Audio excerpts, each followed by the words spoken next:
اعوذ باللہ من الشیطان الرجیم بسم اللہ الرحمن الرحیم۔ ناظرین السلام علیکم ورحمۃ اللہ وبرکاتہ۔ میں ہوں اطہر کاظمی اور آپ دیکھ رہے ہیں پروگرام احکام اسلامی۔ بحمد اللہ یہ سفر جاری ہے، آپ کے سوالات بھی ہم تک موصول ہو رہے ہیں اور اس کے جوابات آپ تک پہنچانے کی کوشش کر رہے ہیں۔ ہمارے ساتھ موجود ہیں حجت الاسلام والمسلمین علی جناب مولانا مصطفیٰ علی خان ادیب الہندی صاحب قبلہ، یہ استقبال کرتے ہیں اور اس پروگرام کا آغاز کرتے ہیں۔ السلام علیکم آقا۔ علیکم السلام ورحمۃ اللہ۔ سوالوں کا سلسلہ ہے بحمداللہ۔ آفاق حسین صاحب بعد السلام، السلام علیکم، کہتے ہیں کہ بہت شکریہ آپ کا، آپ پچھلے کسی ایپیسوڈ میں آپ سے نے اس پر گفتگو کی تھی والدین کے حقوق اور اس پر بارے میں جو سوالات تھے، اس کے ذریعے سے میرے بچوں کے اندر بڑی چیزوں میں تبدیلی آئی ہے اور امید کرتے ہیں کہ آپ کے اس پروگرام کو مزید توفیقات آپ لوگوں کو دے اور اس طرح کے پروگرام پہنچائیں آپ ہم تک۔ میرا سوال یہ ہے کہ والدین کی اطاعت اور معصومین کی اطاعت میں فرق کیا ہے؟ اعوذ باللہ من الشیطان الرجیم، بسم اللہ الرحمن الرحیم، الحمدللہ رب العالمین وصلی اللہ علی سیدنا محمد وآلہ الطیبین الطاہرین۔ دیکھیں، یہ اس طرح کے جو سوال ہوتے ہیں اس کا اصل کوئی مفہوم نہیں ہوتا کہ مثال کے طور پہ کہ خدا کی اطاعت میں اور والدین کی اطاعت پہ کیا فرق ہے اور خدا کی اطاعت میں اور معصوم کی اطاعت میں کیا فرق ہے۔ یہ سب ایک سلسلہ ہے، اس سلسلے کی اگر ہم مراعات کریں تو اپنے آپ بات کلیئر ہو جائے گی۔ خدا کی اطاعت اس لیے واجب ہے اور ہر امر میں ضروری ہے کیونکہ وہ معبود ہے اور ہم اس کے بندے ہیں، ہمیں نہ سوال کرنے کی اجازت ہے، نہ ہمیں اعتراض کرنے کی اجازت ہے، نہ ہمیں کسی قسم کے عذر کی اجازت ہے۔ جی، جہاں تک معصومین کا مسئلہ ہے، معصومین بالکل اسی طرح سے جس طرح خدا کی اطاعت ضروری ہے، بالکل اسی طرح معصومین علیہ السلام کی اطاعت بھی ضروری ہے، کیونکہ معصوم جب حکم کرے گا تو وہ عصمت کے دائرے میں رہ کر حکم کرے گا۔ ممکن ہے والدین کا جہاں تک مسئلہ ہے، والدین بشر ہیں، بہت ممکن ہے کہ ایک وقت والدین کوئی حکم دیں جو کنٹراڈکٹ کر رہا ہو یا مخالف ہو قرآن کی تعلیم کے یا اہل بیت کی تعلیم کے یا خدا کے حکم کے، تو وہاں وہ حکم آپ کو ماننا نہیں ہے، جبکہ معصوم ایسا کوئی حکم دے ہی نہیں سکتا جو قرآن کی تعلیم کے خلاف ہو، یا خداوند عالم اگر کوئی حکم دے تو وہی حکم ہے، اس میں کوئی چینج نہیں آ سکتا۔ تو والدین کی جو اطاعت ہے وہ معصوم کے حکم سے ہے، کیونکہ معصوم نے حکم دیا اور شریعت نے حکم دیا، اس لیے ان کی ہم اطاعت کر رہے ہیں۔ اور خود معصوم کی جو اطاعت ہے وہ خدا کے حکم سے اور ان کی ذات میں ہمیں اس کی اطاعت کرنی ہے، بالکل اسی طرح سے جیسے مراجع میں، علماء میں اور معصوم میں یہ بہت بڑا فرق ہے۔ وہ یہی ہے کہ مراجع کی اطاعت معصوم کے حکم سے ہے، وہ منتظر ہے، یعنی وہ پورا کا پورا ان کے اوپر ان کا جو پورا بیس ہے ان کی بات ماننے کا، وہ معصوم کی اطاعت ہے، جبکہ معصوم کی اطاعت اپنے آپ میں خود اپنے آپ میں ایک ایسا عمل ہے جو خداوند عالم نے فرض کیا ہے۔ معصوم کی اطاعت اللہ کے حکم سے ہے اور علماء کی اطاعت معصوم کے حکم سے ہے، لہٰذا دونوں آپس میں کمپیئر نہیں کیے جا سکتے۔ اسی طرح معصوم کا حکم خدا کی اطاعت کے ساتھ ساتھ ہے اور معصوم کے پاس ذاتی ہے اطاعت اس کے لیے ہمیں کرنا، اور والدین کی اطاعت جو ہے وہ اس دائرے میں اور حدود میں ہے جہاں وہ معصوم کے حکم سے ٹکرا نہ رہا ہو، جہاں وہ خدا کے حکم سے ٹکرا نہ رہا ہو، اور معصوم کے حکم سے ہم ان کی اطاعت کرتے ہیں اور ان کا احترام کرتے ہیں۔ اگر کیونکہ اس میں مطلب لیبریشن انہوں نے نہیں کیا، لیکن میں جہاں میری سوچ ہے وہ یہ سوال یہ بھی ہوتا ہے کہ کبھی کبھی والدین اس درجہ چلے جاتے ہیں کہ کوئی چیز مثلاً کہ ایک ڈاکٹر نے کہا کہ اب دوا دینا ہے ان کو، اب وہ دوا نہ کھانے کی ضد کر رہے ہیں، اب ظاہر سی بات ذہنی طور پر اور اپنی علالت کے طور پر یہ ہو جاتا ہے، تو شاید انہوں نے اس زاویے سے سوال کیا۔ کوئی حرج نہیں ہے اگر والدین، کیونکہ دوا دینا اب ان کو ضروری ہے۔ کچھ چیزیں ایسی ہوتی ہیں کہ آپ وہاں پر اس کو اطاعت نہیں کہتے، اگر وہ کہہ رہا ہے کہ مجھے دوا نہیں کھانی ہے، احسن عمل کے طور پر، ایسا یہ نہیں ہے۔ آپ یہ دیکھیں گے کہ یہ انسان جو مجھ سے کہہ رہا ہے یہ خود اس کے لیے نقصان دہ۔ مثال کے طور پر ایک بچہ ہے، بچہ آپ سے جب کہتا ہے کہ مجھے یہ چیز چاہیے تو محبت یہ کا تقاضا یہ نہیں کہ جو بھی چیز وہ مانگے اس کو آپ دے دیجئے۔ وہ آگ سے کھیلنا چاہتے ہیں کہ آپ اسے آگ سے کھیلنے دیں گے؟ نہیں کھیلنے دیں گے، یہ محبت تھوڑی نہ ہے۔ یا بچہ اگر کسی خطرے کی طرف جا رہا ہو اور آپ اس کو دوڑ کے پکڑ لیں یا اٹھا لیں یا نہ جانے دیں اور وہ رونے لگے، تو کوئی دنیا کا شخص یہ آپ سے نہیں کہے گا کہ آپ نے ظلم کیا ہے، آپ تو اس کو مدد کرنا چاہ رہے ہیں، اس کو بچانا چاہ رہے ہیں۔ تو یہاں والدین کی اطاعت کا مطلب یہ نہیں ہے کہ اگر وہ کہتے ہیں کہ مجھے دوا نہ کھلاؤ تو آپ دوا نہیں کھلا سکتے۔ وہ کہہ دیں کہ مثال کے طور کے اوپر مجھے نماز نہیں پڑھنی ہے، یا کوئی بھی ایسا عمل جو الگ سے ان کے لیے ضروری ہے اور انجام دینا ہے، ان کے منع کرنے کی آپ کو پرواہ نہیں کرنی، کیونکہ ان کو دوا دلانا، ان کی صحت کا خیال رکھنا خدا کی طرف سے آپ پر فرض ہے جی کہ آپ ان کا خیال رکھیں، ان کو نان و نفقہ دیں۔ اگر وہ خود ضد کر رہے ہیں کہ مجھے ہمیں دوا نہ دی جائے تو اس کی ضد کے اوپر پرواہ ہمیں نہیں کرنی چاہیے۔ اگر ایک ماہر ڈاکٹر طبیب کہہ رہا ہے کہ یہ دوا ان کے لیے ضروری ہے تو پھر ان کے کہنے نہ کہنے سے کوئی فرق نہیں پڑے گا، آپ کو ان کو دوا دینی ہے۔ یا اسی طرح بہت سے والدین مثال کے طور پر اپنی ایج کا تقاضا بھی ہوتا ہے، کچھ پرانی عادتیں بھی ہوتی ہیں، کچھ ایسا عمل کرتے ہیں جو ڈاکٹرز نے منع کیا، تو آپ وہاں ان کی حکم عدولی کر سکتے ہیں، کیونکہ یہ حکم عقلی نہیں ہے۔ کوئی بھی دنیا کا شخص آپ کو پھر ظالم نہیں کہے گا، ہاں لیکن اس کو کرتے وقت اس بات کی رعایت کریں، کہیں خود ٹیمپر آئی کر کے والدین سے بد کلامی نہ کریں یا جھگڑا نہ کریں، یا مثال کے طور پر ان سے جسمانی اذیت ان کو نہ دیں، لیکن باقی عمل وہی کریں جو ان کی صحت کے لیے، ان کی طاقت کے لیے، ان کی صحت کے لیے ضروری ہے، اس کو انجام دینے میں حتیٰ اگر ان کی حکم عدولی بھی ہو رہی تب بھی کوئی حرج نہیں ہے۔ جزاک اللہ۔ انہوں نے سوال کیا، السلام علیکم آقا، کیا طلاق یا خلا کے بعد لڑکا لڑکی پھر سے ایک دوسرے سے نکاح کر سکتے ہیں؟ اگر کوئی خاتون کسی سے خلا لے لے یا طلاق دے دے شخص اپنی زوجہ کو، تو اگر طلاق رجعی دی ہے تو وہ عدت کے زمانے میں خود بھی رجوع کر سکتا ہے، صرف رجوع کر لینا کافی، دوبارہ عقد کی ضرورت ہی نہیں ہے۔ اور اگر طلاق جو ہے وہ رجعی نہیں ہے یا خلا لی ہے تب بھی وہ شخص اس سے عقد کر سکتا ہے، کوئی حرج نہیں ہے۔ تو طلاق کے بعد مگر یہ کہ عدت گزر جائے اور یہ خاتون یعنی لڑکی کسی دوسرے شخص سے شادی کر لے تو اب اس سے یہ شادی نہیں کر سکتا، مگر یہ کہ وہ شخص اس کو طلاق دے اور یہ اس کی عدت پوری کرے اور اس کے بعد اس کے عقد میں دوبارہ آ سکتی ہے۔ تو ایک اگر خود میاں بیوی ہیں، طلاق ہو گئی، جھگڑا ہو گیا، ایک دوسرے سے جدا ہو گئے، لیکن بعد میں سمجھ میں آیا کہ نہیں جدا ہونا چاہیے تھا، تو اگر عدت کا وقت موجود ہے تو خالی شوہر کا رجوع کر لینا کافی، اور اگر عدت تمام ہو چکی ہے تو عقد کے ذریعے سے دوبارہ ایک دوسرے کی شادی میں اور زوجیت میں آ سکتے ہیں، کوئی حرج نہیں ہے۔ جزاک اللہ۔ اگر ایک اسی سے ملتا جلتا ایک اور سوال ہے، انہوں نے خاتون نے کہا کہ میری شادی تقریباً 4 سال پہلے ہوئی تھی اور اس کے بعد پچھلے 2 سال سے ہمارے تعلقات بڑے خراب چل رہے تھے، لیکن ابھی چند دنوں پہلے مجھے خبر دی اور میرے پاس ایک خط آیا کہ میں نے آپ کو 2 سال پہلے ہی طلاق دے دیا تھا اور طلاق کسی مولوی نے پڑھ دی ہے، تو کیا یہ طلاق مانا جائے گا؟ اگر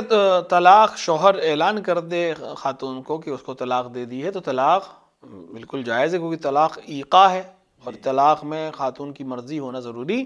نہیں ہے، اور طلاق کے صیغے اگر جاری ہو چکے ہیں تو طلاق واقع ہو جائے گی۔ مگر رہی بات عدت کی، تو چونکہ ان کو خبر نہیں کی گئی، یہ اس کی غلطی ہے، کوتاہی ہے کہ اسے خبر کرنی چاہیے تھی، لیکن جب ان کو خبر ہوگی تب سے ان کو عدہ رکھنا پڑے گا۔ البتہ چونکہ 2 سال کی مدت گزر چکی اور ایک دوسرے کے ساتھ نہیں ہے تو عدے کی بہت خاص ضرورت نہیں رہ جاتی ہے کہ جب طلاق دی تھی تب سے اگر اتنا وقت گزر گیا ہے، لیکن پھر بھی عدہ طلاق رکھ کر یہ کام کیا جا سکتا ہے۔ جزاک اللہ۔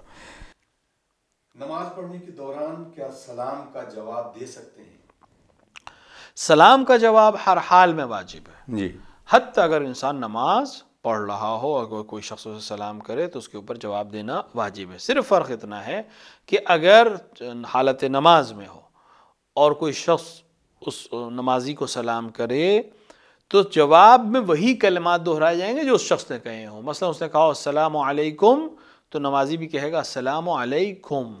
اور اگر اس نے کہا سلام علیکم تو ہم بھی کہیں گے سلام علیکم، ہم رد نہیں کریں گے، یعنی وہی جملہ دوبارہ دہرا دیں، کیونکہ ہم عام طور سے رد کرتے ہیں، یعنی ہم کہتے ہیں، وہ کہتے سامنے والا کہتے ہیں السلام علیکم، ہم کہتے ہیں وعلیکم السلام یا علیکم السلام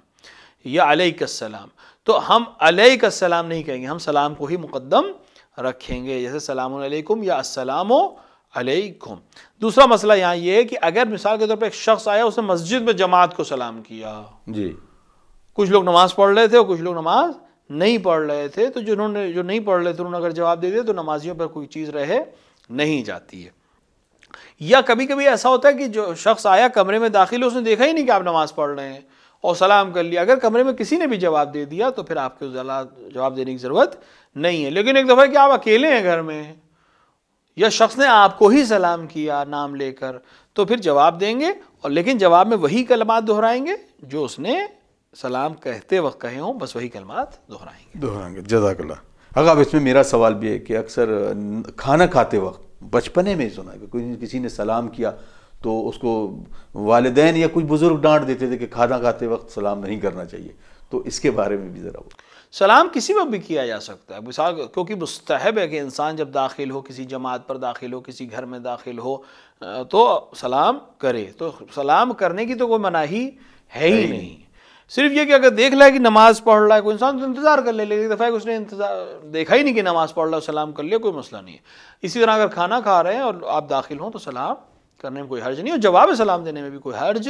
نہیں ہے، جبکہ جواب سلام تو نماز میں واجب ہے تو کھانا کھاتے میں تو بدرجہ اولیٰ واجب ہے۔ جزاک اللہ۔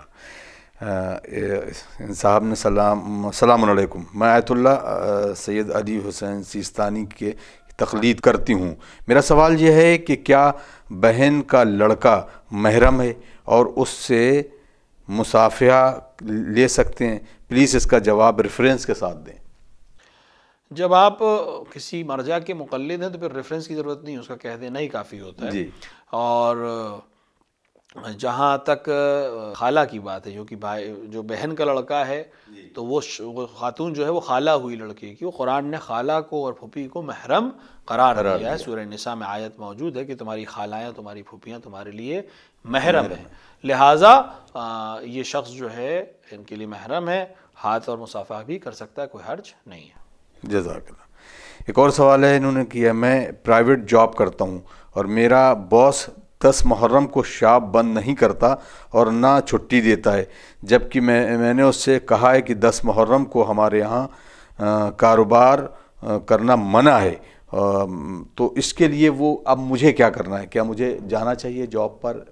یا جاب چھوڑ دینا چاہیے؟ اگر انسان دیکھیں 10 محرم شہادت امام حسین علیہ السلام اہل بیت کے اوپر مصیبت کا سب سے بڑا دن ہے،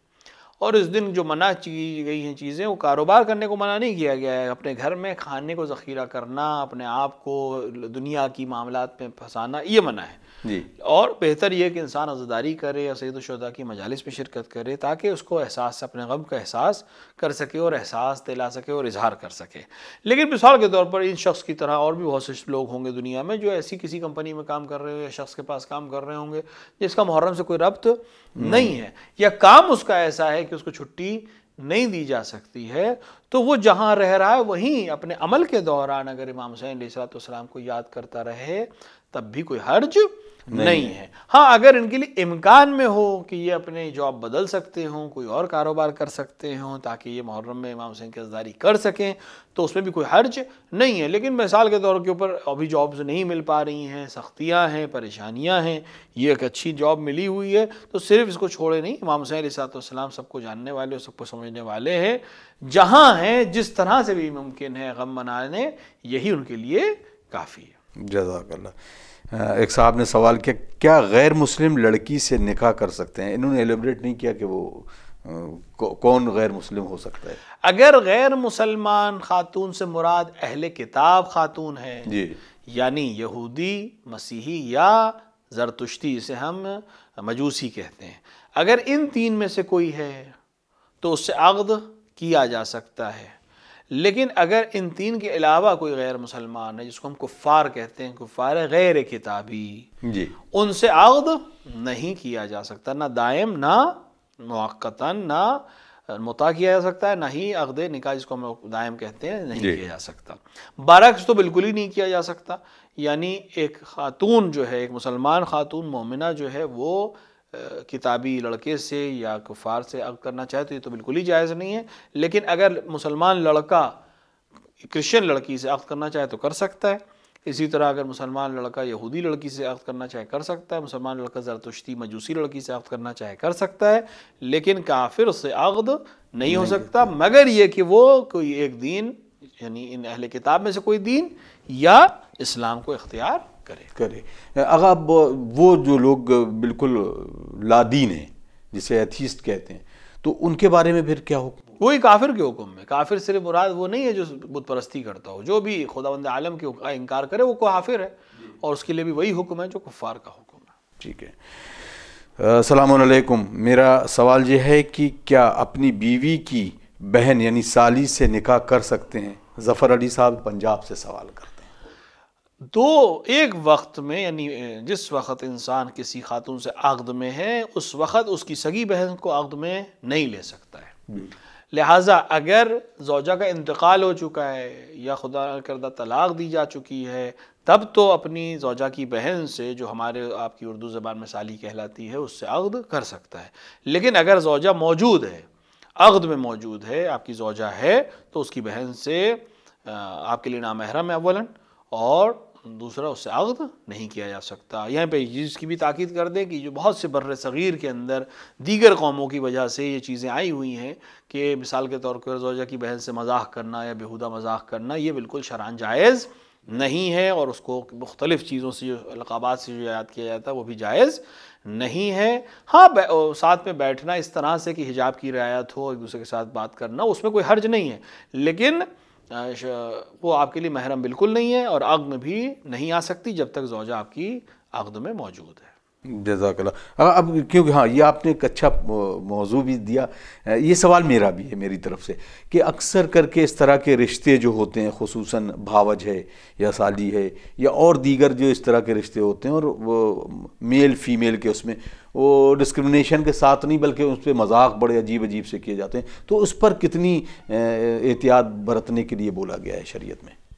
دیکھیں، شریعت نے اپنا قانون سیدھا سیدھا بیان کر دیا ہے۔ نامحرم مرد اور عورت کا کسی جگہ بیٹھنا خلوت میں، یا ایک دوسرے سے مذاق کرنا، حتیٰ گفتگو اس طرح سے کرنا کہ جو فساد کی طرف لے جائے، وہ جائز نہیں ہے۔ اب نامحرم کا دائرہ آپ کے سامنے ہے، اب وہ چاہے مثال کے طور کے اوپر دیور اور بھابھی کا رشتہ ہو، چاہے جیجا اور سالی کا رشتہ ہو، اس طرح کا رشتہ ہو، جو یہ سب نامحرم رشتے ہیں، تو ان رشتوں کا پاس ہو لیا۔ ٹھیک ہے، ہندوستان یا بر صغیر کے ماحول میں ایک دوسرے کے گھر آنا جانا رکھ سکتے ہیں، اس میں کوئی حرج نہیں ہے، لیکن اپنی بات کو فساد کی طرف لے جانا، لہویات کی طرف لے جانا، بیہودہ مذاق کرنا، اس کی اجازت بالکل نہیں ہے، کیونکہ اس کے نتیجے میں انسان خواہ نہ خواہ کبھی نہ کبھی کسی حرام میں مبتلا ہو سکتا ہے، اور اس سے احتیاط کرنا بہت زیادہ ضروری ہے۔ خصوصاً یہ دو رشتے جن کا نام آپ نے لیے، اس میں بہت زیادہ احتیاط کی ضرورت ہے، اور یہ بالکل نامحرم والا معاملہ ہے۔ کوئی فرق نہیں پڑتا کہ وہ آپ کی بھائی کی زوجہ ہے، کوئی فرق نہیں پڑتا کہ آپ کی زوجہ کی بہن ہے، وہ آپ کے لیے نامحرم ہے۔ جب نامحرم ہے تو اس سے اسی طرح سے آپ کو معاملہ رکھنا ہے جیسے ایک نامحرم خاتون سے رکھا جاتا ہے۔ جزاک اللہ۔ آسٹریلیا سے سوال کر رہے ہیں حیدر صاحب، عباس صاحب۔ سرکار السلام علیکم،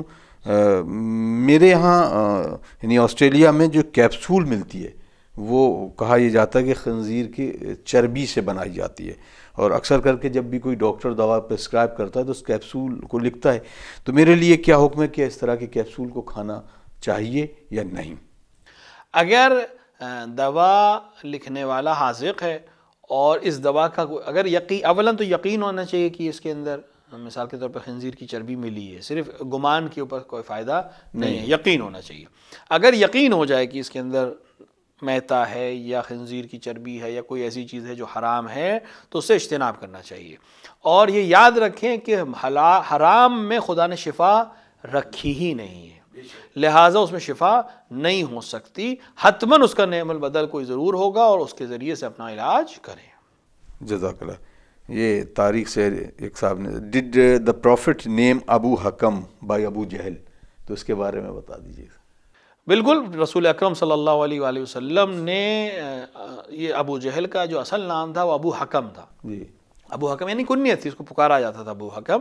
تو ابو حکم چونکہ یعنی حکمت کا باپ، یعنی جو حکمت کو جانتا ہو، وزڈم جسے ہم کہتے ہیں، اس کو جانتا ہو، لیکن چونکہ وہ اسلام کی مخالفت کرتا تھا، پیغمبر کی مخالفت کرتا تھا، اور کھل کر پیغمبر کی مخالفت کرتا تھا، لہٰذا پیغمبر نے اس کے نام کو ابو حکم سے تبدیل کر کے ابو جہل کر دیا، اور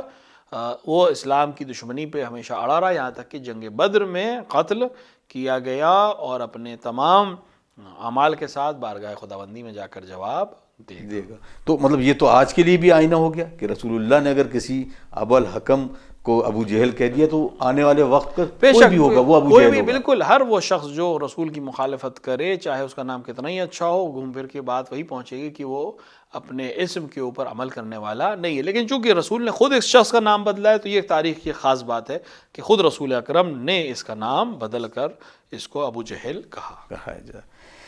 ایک اور صاحب کا سوال ہے, ڈز دا متا contract count if I give the مہر بیفور سیئنگ دا سیغہ, سیغہ سے کہنے سے پہلے اگر مہر کی رقم ادا کر دیں, اس میں کوئی حرج نہیں ہے. رقم, مہر کی رقم یا جو بھی چیز طے کی گئی ہے وہ پہلے بھی دی جا سکتی ہے, عقد کے بعد میں بھی دی جا سکتی ہے. عقد اپنے آپ میں صحیح ہے, اس میں کوئی حرج نہیں ہے. جزاک اللہ. محمد عباس صاحب پوچھتے ہیں کہ میرا سوال یہ ہے کہ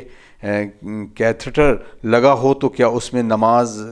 کا مسئلہ کیا ہے, پڑھائی جا سکتی ہے؟ اگر کسی ایسی جگہ نماز پڑھ رہے ہیں جہاں سامنے کیتھیڈرل لگا ہوا ہے, یعنی صلیب لگا ہوا ہے یا وہاں بنا ہوا ہے, تو اس میں کوئی حرج نہیں ہے, نماز پڑھی جا سکتی ہے. اسی طرح اگر پیشاب کی نلی میں جو کیتھیڈرل لگایا جاتا ہے, یعنی اس کے پیشاب کی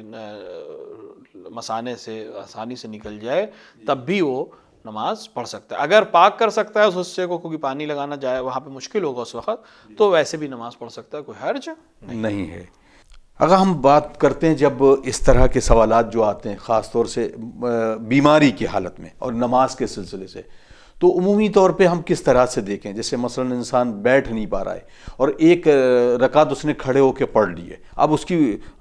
جسم جو ہے یہ اجازت نہیں دے رہا کہ وہ کھڑے ہو سکے, تو کیا وہ دوسری رکعت سے وہ بیٹھ کے نماز پڑھ سکتا ہے؟ بے شک اسلام میں جو احکام ہے, پہلے احکام جو ہوتے ہیں, یعنی جو حکم, اصلی حکم جو ہوتا ہے وہ جنرل کا ہوتا ہے جی. مثلا نماز میں کھڑا ہونا ضروری ہے, یعنی واجب نماز ہوگا کھڑے ہو کے پڑھنا چاہیے.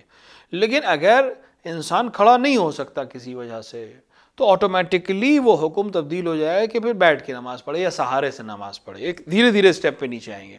کھڑا نہیں ہو سکتا لیکن سہارے سے کھڑا ہو سکتا ہے, عصا کے سہارے سے کھڑا ہو سکتا ہے, تو عصے کے سہارے سے کھڑا ہو کے نماز پڑھے. نہیں کھڑا ہو سکتا بالکل, بیٹھ کے نماز پڑھے. بالکل نہیں بیٹھ سکتا, لیٹ کے نماز پڑھے. کروٹ سے لیٹ سکتا ہے, کروٹ سے لیٹ کے نماز پڑھے. نماز تو ساقط نہیں ہو سکتی. اگر بالکل چت لیٹا ہے, بالکل نہیں ہاتھ پیر ہلا سکتا, اپنے اشارے سے نماز پڑھے, لیکن نماز اسے پڑھنی ہے. اب رہی بات کہ اس میں بھی سٹیجز ہیں. مثال کے طور پر اگر 4 رکعتی نماز ہے تو 2 رکعت وہ کھڑے ہو کے پڑھنے کی طاقت اس کے اندر ہے, 2 رکعت کے بعد پھر اس کے اندر طاقت نہیں رہ جا سکتی, تو پھر وہ یہ کر سکتا ہے کہ 2 رکعت کھڑے ہو کے پڑھے اور باقی 3 رکعت اور چوتھی رکعت جو ہے وہ 2 رکعت جو بچی ہوئی ہے وہ بیٹھ کے تمام کرے. جس حد تک اس کے اندر ممکن ہے کھڑے رہ کر نماز پڑھنا, اسی حد تک وہ اس پر واجب ہوگا. ہاں اس بات کا خیال رکھیں کہ اگر کوئی انسان بیٹھ کے نماز پڑھنا چاہتا ہے اور اس کے اندر طاقت ہے کھڑے ہونے بھر کی, ایک بار کھڑا ہو سکتا ہے, تو بہتر یہ ہے اور صحیح طریقہ یہ ہے کہ وہ تکبیر کھڑے ہو کر ہی کہے, نیت کرے, کھڑا ہو نیت کرے, تکبیر کہے, پھر چاہے بیٹھ کر اپنی نماز پڑھے, کوئی حرج نہیں. ایک اور سوال ہے, جلدی سے وقت بالکل ہو رہا ہے, کہ نماز کے دوران جیسے چوتھی رکعت ہے جس کو خاموشی سے پڑھتے ہیں تسبیحات اربع, اور اگر اس کو بلند آواز سے سورہ الحمد پڑھ لیا اور پھر یاد آیا تو اس کے لیے کیا حکم ہے؟ اگر بھولے سے یہ کام کرے کہ سورہ حمد پڑھ لے تو سورہ حمد پڑھ سکتے ہیں, کوئی حرج نہیں ہے, یا تسبیحات اربع, دونوں میں سے کوئی بھی چیز پڑھ سکتے ہیں. اور اگر بھول کر جو ہے وہ انسان آواز بلند کر دے تو جیسے ہی یاد آئے اپنی آواز کو کم کر دے, اگر بعد میں یاد آئے تو کوئی حرج نہیں, نماز صحیح ہو جائے گی. جزاک اللہ, بہت بہت شکریہ آقا. ناظرین, آپ دیکھ رہے ہیں پروگرام احکام اسلامی اور وقت ہو چلا ہے آپ سے اجازت دینے کا. ایک بار پھر گزارش ہے آپ کی کہ آپ کسی بھی مرجع کے اگر مقلد ہیں, ہمارے پاس اجازے موجود ہیں اور دیے گئے ڈسکرپشن پر آپ ہمیں رقم شرعی یا آپ اپنا تعاون بھیج سکتے ہیں. اس طرح کا تعاون ہمارے لیے اشد ضروری بھی ہے تاکہ ہم اس طرح کے پروگرام آپ تک پہنچائیں, اور امید کرتے ہیں کہ آپ ہماری اس طور پر مدد بھی کریں گے اور دوسروں تک یہ پیغام بھی پہنچائیں گے, کیونکہ پیغام دوسروں تک پہنچانا اس کو تعلیمات معصومین کی ترویج بھی کہا جاتا ہے. اللہ کا شکر ہے کہ ہم اس طرح کے پروگرام بنا رہے ہیں اور دیگر پروگرام بھی اسی طرح کے. آپ اپنے سوالات بھی ہمیں اپنے اس واٹس ایپ نمبر پر ہم کو بھیج سکتے ہیں. ہمیں دیجیے اجازت, انشاءاللہ اگلے ایپیسوڈ میں پھر ملاقات ہوتی ہے. والسلام علیکم ورحمۃ اللہ وبرکاتہ. اللہم اجل لولیک الفرج, اللہم اجل لولیک الفرج, اللہم اجل لولیک الفرج.